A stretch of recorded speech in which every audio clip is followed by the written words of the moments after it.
So let's talk about something substantive, right? A little bit on the entry, we talked about 26 seconds, but you're currently in post-production for 26 seconds feature documentary. And we're going to take a look at the trailer right now, and then we'll come back. All right, great.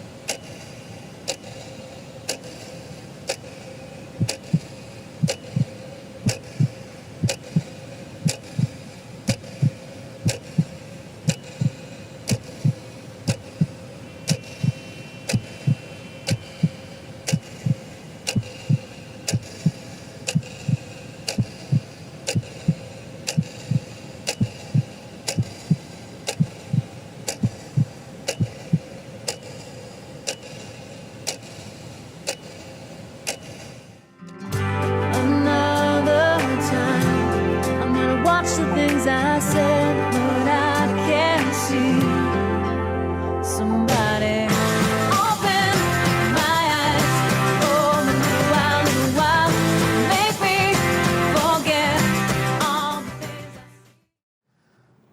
So for 3 years, you have produced and directed this feature documentary. To me, that's a labor of love. And how did you come about the title of this documentary, 26 Seconds? Well, it's horrific, but it's a statistic. Every 26 seconds, a child's trafficked globally.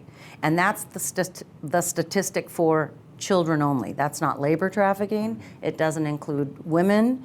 It doesn't include, it's only, and it's globally. So every 26 seconds, a child is trafficked globally, which is pretty horrific. But the statistic would be worse if you included everything else. Everything else. Yeah, and economic trafficking is very, very real. Yeah, right? very real. And usually people that are labor trafficked are also sex trafficked, usually. Yeah, I can see that. So I've read where human trafficking is faster than sales of drugs. It's outpacing Absolutely. The sort of the drug trade. But those are huge dollars to be made. So why is human trafficking outpacing the drug trade?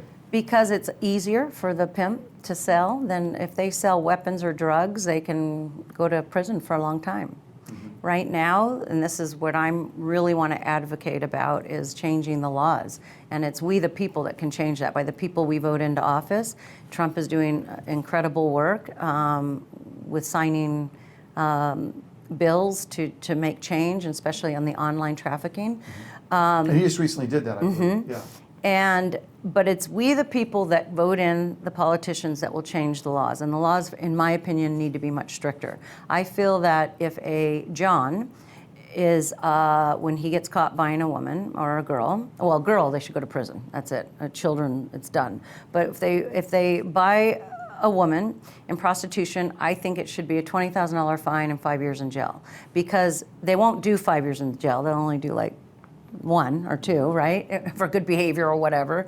But if they have to go home to their family and tell their wife, oh, I have to pay $20,000 fine and going 5 years in jail and no money's going to come in this household, there would be less of it, I think. You know, it's interesting, you got that against the juxtaposition of Jeffrey Epstein.